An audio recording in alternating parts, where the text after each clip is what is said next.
मेमन एक कदीम बरादरी और एक छोटी सी कम्युनिटी, मगर एक बड़ी तारीख की वारिस। हिंदुस्तान और पाकिस्तान से अब दुनिया के कोने कोने में फैली मेमन बरादरी की तारीख सदियों पुरानी है। पुरअमन और पुरसुकून किरदार और मिजाज की वजह से न सिर्फ खुशहाल है बल्कि खिदमतगार भी। हर साल 10 अप्रैल को वर्ल्ड मेमन डे मनाया जाता है, जिसमें ये बरादरी अपने माजी की यादों और हाल की कामयाबियों का जश्न मनाती है, जबकि मुस्तकबिल में बेहतर से बेहतर करने का अज़्म करती है।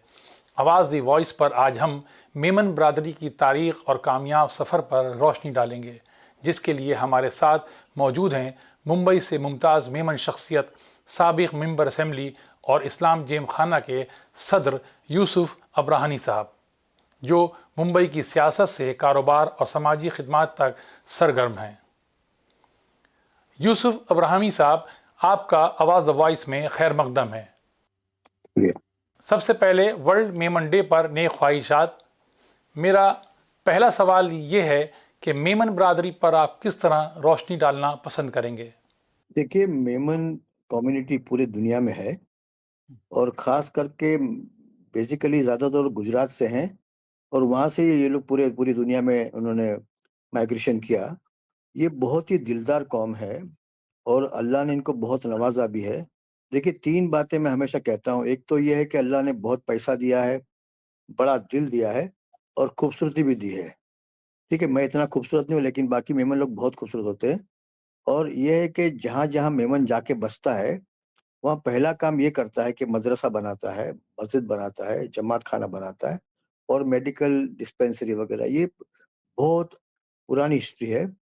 तो आप देखिए कि जहाँ भी मेमन गया है, वहाँ आपको एजुकेशन का मामला, दीन का मामला, मतलब चैरिटी का मामला और बहुत सारी चीज़ें मतलब रेगुलर हमेशा होती आ रही है। ये हम लोग तो ज़माने से देखते आ रहे हैं। मेरी उम्र तो अभी 71 की हो गई।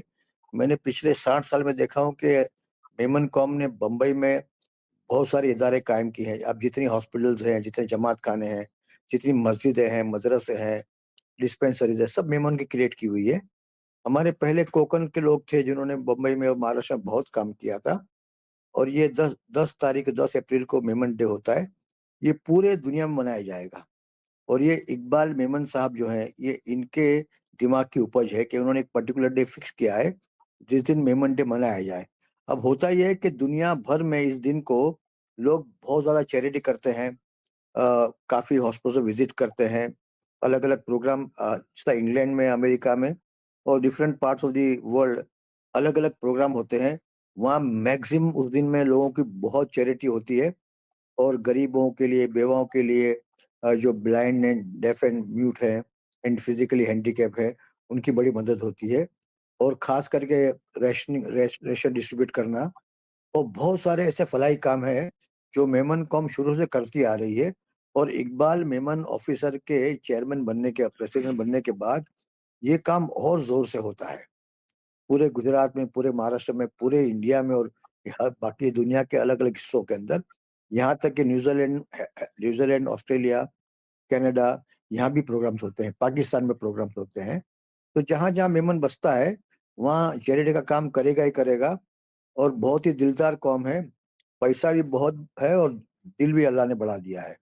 यूसुफ साहब, मेरा एक सवाल आपसे ये है कि मेमन बरादरी को बहुत छोटी बरादरी माना जाता है तादाद के मामले में, मगर तरक्की और तालीम के मामले में वो बहुत आगे है। मेरा सवाल आपसे ये है कि इस वक्त हिंदुस्तान में मेमन्स की तादाद कितनी है और मुल्क के और दुनिया के दीगर वो कौन से मुल्क हैं जहां पर मेमन्स आबाद हैं? देखिए, कम से कम 40 लाख होंगे पूरी दुनिया में, उसमें मेजॉरिटी तो हिंदुस्तान में है, लेकिन कनाडा में, इंग्लैंड में, अमेरिका में, न्यूज़ीलैंड, ऑस्ट्रेलिया और बहुत सारे अलग-अलग श्रीलंका में बहुत ज़्यादा ज़्यादा हैं। तो ये है कि एग्ज़ैक्ट कौन कितने कहाँ है वो मालूम करना मुश्किल है, बताना मुश्किल है मेरे लिए। शायद इकबाल मेमन साहब के पास पूरा इसका डिटेल होगा। लेकिन ये है कि जहाँ भी मेमन बसता है, वहाँ बहुत ही नेक काम करता है, बहुत ही चैरिटी करता है और अपने बाकी कौम के लोगों को लेके चलता है। ये कौम को कहते हैं कि व्यापारी कौम है, बिज़नेस कम्युनिटी है। यहाँ कोई दंगा, फ़साद, गलत काम, लूट-फाट, चोरी-चकारी, बेईमानी, ऐसा कोई शायद आपको कोई मेमन मिलेगा जिसके पर ये इल्ज़ाम हो। क्योंकि बचपन से बच्चों को तालीम दी जाती है, वो उनकी उनकी सीरत पर बड़ी मेहनत होती है और बहुत ही पक्के मुसलमान होते हैं, नमाज़ सलात के पाबंद होते हैं। और ये है कि जो अल्लाह और अल्लाह के रसूल को जो मानता है, तो वो ज़ाहिर बात है कि वो दीनी काम भी करेगा, खिदमत भी करेगा कौम की। तो ये एक बहुत बड़ी बात है, जो ख़ास करके पूरे तमाम मुसलमान ऐसे ही होते हैं, लेकिन ख़ास करके मेमन के बारे में ये कहूँगा कि बहुत दिलदार कम्युनिटी है ये। इसमें यूसुफ साहब, आपकी बिरादरी में जो लोग पिछड़े हुए होते हैं, उनको आप समाज में उठाने के लिए तो क्या खाका रहता है आपका, क्या स्ट्रक्चर रहता है जिसकी बुनियाद पे आप देखिए, उन लोगों जहाँ तक को मेरी आगे लाते हैं? जहाँ तक जहाँ तक मेरी मालूमात है, जैसा कि 500 जमातें हिंदुस्तान में हैं, 500 मेमन जमातें हिंदुस्तान में हैं और हर जमात अपना काम बड़ी खूबी से करती है और साथ-साथ में वर्ल्ड मेमन ऑर्गेनाइजेशन भी है, डब्ल्यूएमओ। वो पूरे दुनिया में काम करते हैं और इसमें हर कंट्री के लोग उसमें हिस्सा लेते हैं। तो जो वर्ल्ड मेमन का जो बॉडी है, उसके अंदर अलग-अलग कंट्री, अमेरिका, इंग्लैंड के गल्फ कंट्री के भी काफ़ी मेंबर्स हैं। तो ये पूरी दुनिया में ये लोग काम करते हैं। अच्छा यूसुफ साहब, इस वक्त हम मेमन्स की बिरादरी को समझने के लिए आप बताएंगे कि मेमन्स कितने किस्म के हैं, मेमन्स को कितने हिस्सों में बांटा गया है? जैसे हम देखते दो हैं एक हिंदुस्तान दो में है, एक दो पाकिस्तान दो में है। नहीं, नहीं, 2 हिस्सों में आप बाँट सकते हो। एक तो हलाई मेमन और एक कच्ची मेमन। 2 ही तरह के मेमन हैं और लगभग सब गुजरात से सब निकले हैं और वहाँ से साउथ अफ्रीका गए, इंग्लैंड गए, अमेरिका गए, कनाडा गए, गल्फ कंट्री गए, श्रीलंका गए। इस तरह पाकिस्तान भी मतलब पार्टीशन के बाद वहाँ चले गए होंगे कुछ लोग। तो इस तरह मतलब पूरी दुनिया में है और लेकिन जहाँ भी है बहुत खुशहाल है और अगर हमारे मेमन में कोई गरीब है, परेशान है, तो हमारी कौम, हमारी हमारी जो बॉडी है, ऑल इंडिया मेमन फेडरेशन और डब्ल्यूएमओ बड़ा ख़्याल करती है, उनको घर बना के देती है, उनकी रोज़ी-रोटी का इंतज़ाम करती है और ये है कि उनको कहीं माँगने की ज़रूरत नहीं पड़ती। तो इसको, इस सिस्टम को आप किस तरह ऑर्गेनाइज करते हैं? क्या इसका आपका खाका है? मतलब ये एक तरह से तालमेल रखना आपस में और अपनी बिरादरी के लोगों की खबरें रखना उनके बारे में, ये किस तरह देखिए, पॉसिबल होता है? आपको मैंने बताया कि 500 जमातें हैं पूरे हिंदुस्तान में। हर जमात का एक सदर होता है, एक कमेटी होती है वहाँ। तो मान लो गुजरात की कोई बात है, बड़ौदा की बात करो या आणंद की बात करो, तो वहाँ के मेंबर रजिस्टर होते हैं। तो वहाँ की जमात को मालूम है कि यहाँ हमारे लोग बसते हैं। तो उनकी कोई परेशानी हो तो वहाँ एप्लीकेशन करते हैं और जो लोग जाके इंस्पेक्शन करते हैं, मालूमात लेते हैं, फिर उनको हेल्प करते हैं। तो इस तरह मतलब हमारी जो बॉडी है, ऑल इंडिया मेमन फेडरेशन और डब्ल्यूएमओ, ये हर जगह पहुँचती है। खुद जाती है मालूम करने के लिए, उसकी इंक्वायरी होती है, उनका पूरा रिपोर्ट लिया जाता है। अच्छा, कौन बच्चा कितने परसेंटेज में पास हुआ, क्या उसने हासिल किया, वो भी सब इन्फॉर्मेशन रहती है। तो उसको ऑनर करते हैं, टीचर्स को, स्कूल्स वालों को, बच्चों को, इनको इनाम दिए जाते हैं, इनको एनकरेज किया जाता है, मोटिवेट किया जाता है। तो ऐसी बहुत सारी एक्टिविटी हैं। एक चीज़ आपसे और पूछना चाहूँगा यूसुफ साहब कि इस वक़्त बॉम्बे में अगर मेमन्स का एक दबदबा है, कारोबारी तौर पे देखा जाए तो वो ऐसे कौन से इदारे बॉम्बे में हैं जो काम कर रहे हैं समाजी खिदमत का? देखिए, बहुत सारे इदारे हैं, लेकिन सबसे मेन है all India Memon federation. Iqbal Memon officer का जो उनको चेयरमैन है, उनके अंडर में 500 जमातें हैं और खास करके बम्बई, मुमरा, कौसा, मेरा रोड वगैरह का ये ख्याल करते हैं यहाँ के। और बाकी हर गुजरात की जमात अलग है, बेंगलोर की जमात अलग, इस तरह जितने भी मुल्क के अलग-अलग हिस्से हैं, सब जगह अलग जमातें हैं, इस तरह 500 जमातें हैं। तो दोनों तरफ से मतलब डब्ल्यूएम भी कंट्रीब्यूट करती है और ऑल इंडिया मेमन फेडरेशन भी कंट्रीब्यूट करती है, दोनों मिलके काम करते हैं। यूसुफ साहब, मेमन बिरादरी के ख़ास तौर से कारोबार में शामिल होने की वजह क्या है? ख़ास तौर से एक ज़माना था जब मेमन्स ने गुजरात में समुद्री यानी सी के ऊपर जो कारोबार था, उस पे ज़्यादा ज़ोर दिया था। इसकी क्या वजह रही थी? देखिए, ऐसे सी की बात नहीं है, बहुत सारे बिज़नेस है मेमन्स के, वो खानदानी बिज़नेस है। कपड़े का है, लकड़े का है, लोखंड का है, मतलब बहुत सारे बिज़नेस शुरू से करते हैं।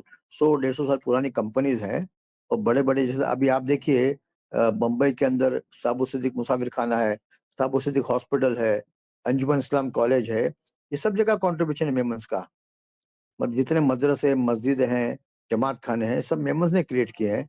साबो सिद्दीक के बारे में कहूँगा कि उनकी उम्र 35 साल की थी, उन वो जो इनका इंतकाल हो गया, उसके पहले उन्होंने सब कुछ कर लिया था hospital, college, university, institution, education institution और बहुत सारे काम किए हैं। आप समझते हैं यूसुफ साहब के सियासत में आपके जो तजर्बा रहा है, वो क्या कैसा रहा? और मेमन्स ने हमेशा मुल्क के मफाद में काम किया है, लेकिन सियासी तौर पर आपका क्या स्टैंड रहा है? देखिए, मेमन हमेशा देश का वफ़ादार रहा है और सियासी तौर पे भी मेमन ने बड़े काफ़ी लोग दिए हैं, मेयर भी दिए हैं, एमएलएज़ दिए हैं, एमपीज़ दिए हैं, कॉर्पोरेटर दिए हैं। तो ये तो पूरे हिंदुस्तान का आप देखोगे आज़ादी के बाद से तो बहुत सारे मेमन अलग-अलग जगह पहुँचे हैं। ख़ास करके बम्बई में जब मैं नगर सेवक था तो काफ़ी मेमन साथ में थे मेरे। उसके बाद जब मैं एमएलए बना तब भी काफ़ी एमएलएज़ थे मेमन और अभी आज भी मतलब नगर सेवक काफ़ी हैं मेमन्स के। बॉम्बे में, महाराष्ट्र में और हिंदुस्तान भर में। ख़ास करके बैंगलोर में बड़ा दबदबा है मेमन्स का, बैंगलोर में, गुजरात में है। आखिर में यूसुफ साहब मैं आपसे यही पूछना चाहूँगा कि इस मेमन डे पे आपका क्या मैसेज रहेगा अपनी कम्युनिटी के लिए, हिंदुस्तान के लिए? देखिए, मैं चाहता हूँ कि ऑल इंडिया मेमन फेडरेशन और डब्ल्यूएमओ इनको चाहिए कि मेमन्स के लिए काम करें ही करें, लेकिन मुसलमानों में कोई अलग कास्ट क्रीड का सवाल आता नहीं है। जितने भी कौम के लोग हैं और बाकी कौम के लोग हैं, उनको भी मतलब हेल्प करना चाहिए। जो भी ज़रूरतमंद है, उसके लिए आगे बढ़ना चाहिए। ये हमारे मज़हब का मैसेज है, तो इसको हमको फ़ॉलो करना चाहिए। ठीक है, आप मेमन हो, तो आप मेमन के लिए ज़्यादा काम कीजिए, लेकिन बाकी लोगों को भी आपको इग्नोर नहीं करना चाहिए। मैंने आपकी एक तकरीर सुनी थी यूसुफ ये आपकी एक तकरीर मैंने सुनी थी इस्लाम जेम खाना की यूसुफ साहब। तो उसमें आपने कहा था कि हम सिर्फ एक कम्युनिटी तक या एक फ़िरके तक महदूद नहीं है, हम नॉन मुस्लिम्स के लिए भी मदद करने के लिए आगे बढ़े हैं। हम लोग गए थे ना, जब किसानों ने आत्महत्या की, तो हम लोग बॉम्बे से गए थे महाराष्ट्र के अलग-अलग गाँव में। हमने जाके उनको हेल्प की थी, फाइनेंशियल हेल्प की, उनको सपोर्ट किया। उनको बताया कि मतलब सुसाइड करना कितनी गलत बात है, बल्कि इस तरह तो अपने काम से भागना अच्छी बात नहीं है। तो जितना गवर्नमेंट ने उनको दिया, उससे ज़्यादा हमने पैसा दिया उनको और बड़ी खुशी का माहौल था वो कि मेमन्स ने नॉन मुस्लिम को सपोर्ट किया, तो काफ़ी चर्चा हुआ उसके बारे में। और आज भी अब जो पानी का काम जो करते हैं, कहीं पानी नहीं है तो वहाँ बोरवेल लगाना, चाहे किसी भी इलाके में हो, मेमन्स हो, नॉन मेमन्स हो, मुस्लिम हो, हिंदू हो, क्रिश्चियन हो, या हमारे उसमें कोई ऐसा नहीं है। यूसुफ साहब आपने हमें वक्त दिया, इसके लिए आपका बहुत बहुत शुक्रिया।